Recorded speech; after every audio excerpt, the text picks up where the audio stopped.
Good morning, students. So we will start chapter 6 of geography. Chapter 5th we will not do because it will come only in map. Chapter 5 जो mineral and energy resources हैं वो आपका सिर्फ map work में आएगा. Map work I have already sent in your group. Map work मैंने आपको already उस ग्रुप में भेज रखा है, तो उसका हम मैप वर्क करेंगे. That we will do at last. So now we will start the chapter 6 manufacturing industries.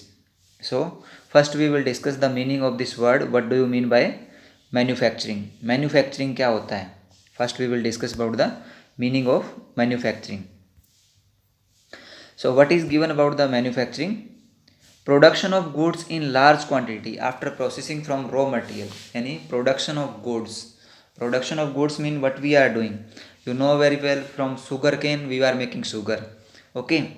From cotton we are making cloth. So that is the process what we are doing कि जो raw material उसको हम क्या करें, other finished product में convert कर देते हैं. उसको हम क्या बोलते हैं? Manufacturing. The process in which we convert the raw material into a finished good, that is called manufacturing. उसको हम क्या बोलते हैं? Manufacturing. So in this we will discuss about the manufacturing industries. अब जब मैन्युफैक्चरिंग इंडस्ट्री का मतलब यहाँ पे पूछे तो मैन्युफैक्चरिंग इंडस्ट्रीज मीन जब हम उसको लार्ज अमाउंट में रॉ मटेरियल को फिनिश्ड गुड के रूप में लार्ज अमाउंट में कन्वर्ट करते हैं तो उसको हम क्या बोलते हैं? That is called industries.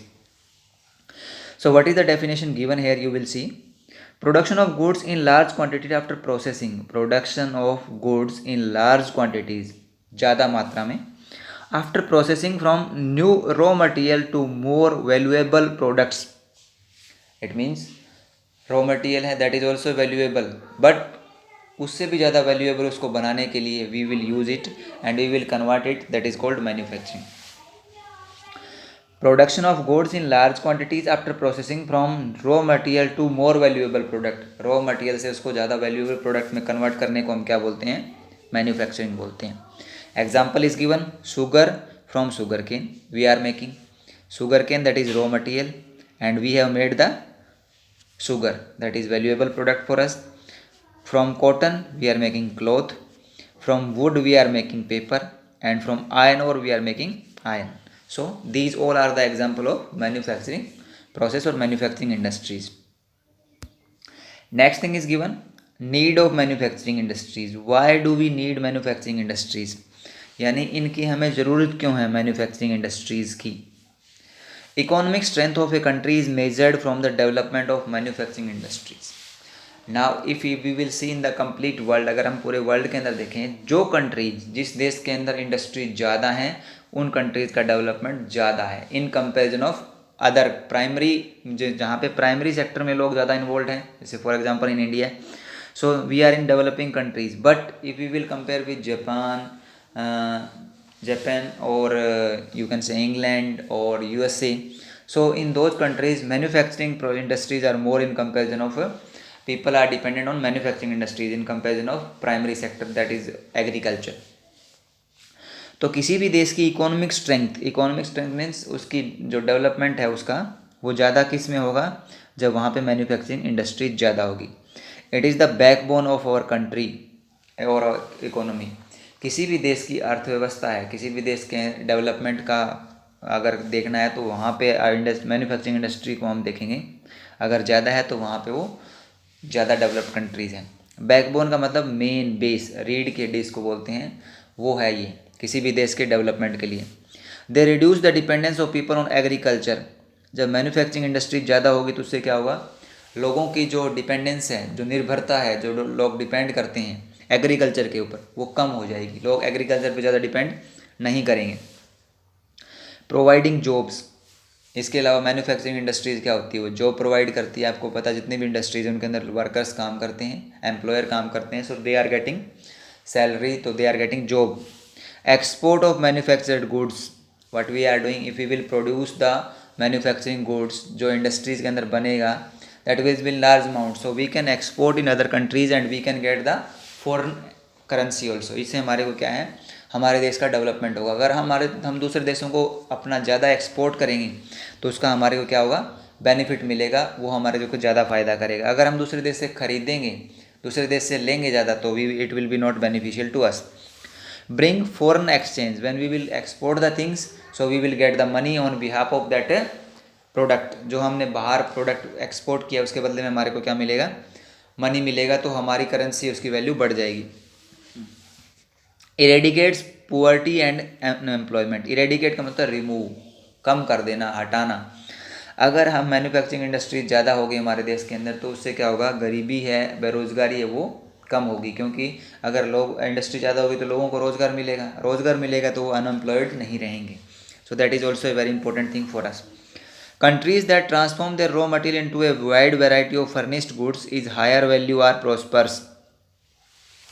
For example, I will tell you, if we will export the cotton, that will be of less cost, उसकी कॉस्ट कम होगी. और अगर हम उसका कपड़ा बनाकर बेचेंगे, क्लॉथ बनाकर, टेक्सटाइल बनाकर बेचेंगे, that will be more valuable और that will be get more money. यानी रॉ मटेरियल से हमारे को पैसा कम मिलता है.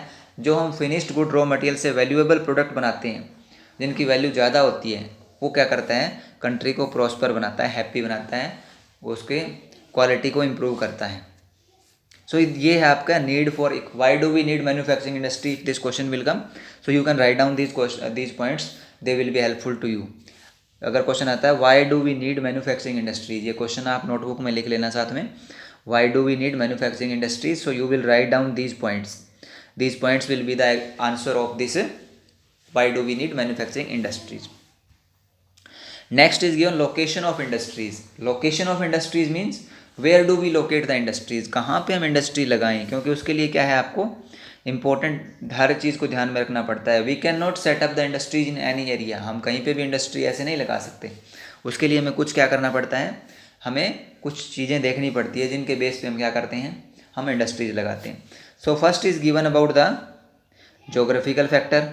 Geographical factors those are related to the land. Primary sector से रिलेटेड जो हैं, जो हमारे को क्या है, लैंड से मिलते हैं मेनली, वो क्या होता है आपका इन्वायरमेंट से मिलते हैं, वो आपके जोग्राफिकल फैक्टर हैं. So geographical factor you can say about the environment, those are related to environment, they are geographical factor.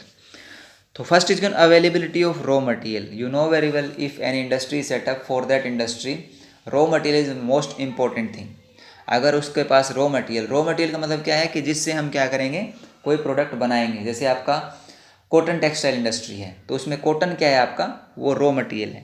Cotton क्या है आपका, रॉ मटेरियल है. तो we will set up the industries in that area where this raw material easily available.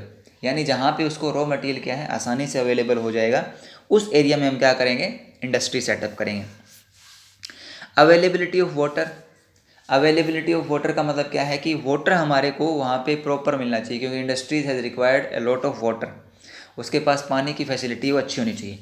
Good climate, that is most important. Climate क्या होता है कि जो एक पर्टिकुलर एरिया के अंदर जो वेदर कंडीशंस है वो क्या है, वहाँ पे एवरेज वेदर कंडीशंस क्या है, यानी टेम्परेचर ज़्यादा रहता है, कम रहता है, क्या होता है. तो क्लाइमेट भी एक इंपॉर्टेंट रोल प्ले करता है. तो जोग्राफिकल फैक्टर्स ये तीन आपके इसके अंदर आ गए. अब आते हैं नॉन जोग्राफिकल फैक्टर्स, यानी इनके अलावा और कौन से फैक्टर हैं. Availability of electricity. You know very well most of the industries operate through electricity. यानी कोई भी इंडस्ट्री है वो चलती किससे, इलेक्ट्रिसिटी से चलती है. If electricity is not proper available properly तो वो इंडस्ट्री चलेगी कैसे, और अगर चलेगी नहीं तो उसमें प्रोडक्शन कैसे होगा. Cheap and skill labour. Industries में कोई व्यक्ति, हर एक व्यक्ति काम नहीं कर सकता. For that we had required the skill labour. जैसे हमारे देश के अंदर ITI होती है, पॉलिटेक्निक होती है, वहाँ पे लोगों को स्किल डेवलपमेंट किया जाता है उनका, कि वो इंडस्ट्रीज़ के अंदर काम कर सकें. Second, cheap labour. सस्ता लेबर मजदूर अवेलेबल हो. यानी वहाँ पे क्या है, लोग लार्ज अमाउंट में है तो उनको सस्ते मजदूर मिल सके. सस्ता मजदूर नहीं मिलेगा तो क्या होगा, इंडस्ट्रियलिस्ट जो मालिक हैं उसको सस्ता मजदूर नहीं मिलेगा तो उसको प्रोडक्शन जो होगा उसमें उसको ज़्यादा फ़ायदा नहीं होगा, और उससे फ़ायदा नहीं होगा तो वो प्रोडक्ट होगा वो क्या होगा, हमारे लिए महंगा हो जाएगा. We can not purchase that product. Next is one transport and communication facility. Most important point, सबसे इंपॉर्टेंट है ये कि ट्रांसपोर्ट एंड कम्युनिकेशन फैसिलिटी. यानी first we have to do कि जो आपका रॉ मटेरियल है उसको इंडस्ट्री तक पहुंचाने का काम कौन करेगा, transport. And when the products is made by the manufacturing industry, जब इंडस्ट्रीज के अंदर मैन्युफैक्चरिंग प्रोसेस हो जाएगा, प्रोडक्ट बन जाएगा, तो उसको मार्केट तक पहुंचाने का काम कौन करता है, ट्रांसपोर्ट सिस्टम करता है.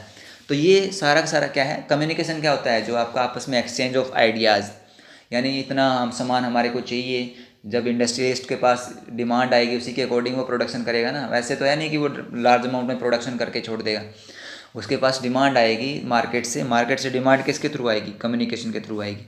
तो कम्युनिकेशन के थ्रू जब डिमांड आएगी then he will purchase the things and he will produce the thing. Market the products which you are making in the manufacturing industries, if there is no demand in the market, तो what is the use of that industry। यानी market भी उसके पास होनी चाहिए जहाँ पे उस products को वो बेच सके।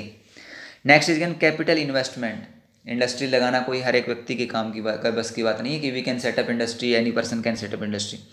अ lot of money is required. Capital investment का मतलब क्या होता है, money is required.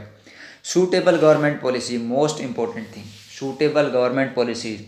If the policies of the government is not suitable, यानी कोई इंडस्ट्रियलिस्ट हमारे यहाँ पे हरियाणा में इंडस्ट्री लगा रहा है, अगर सरकार उसको हेल्प नहीं करेगी, सरकार उसके ऊपर टैक्स ज़्यादा लगा देगी, तो क्या वो इंडस्ट्री इंडिया में हरियाणा में सेटअप करेगा, नहीं करेगा।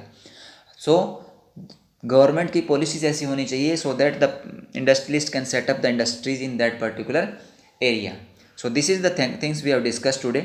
First we have discussed what do you mean by manufacturing industries, then we have discussed why do we need manufacturing industries, and third we have discussed location of an industry, what are the major factors those are affect the location of an industry। ये question आप लिख सकते हो, what are the major factors those affect the location of an industry, so you will write down these factors।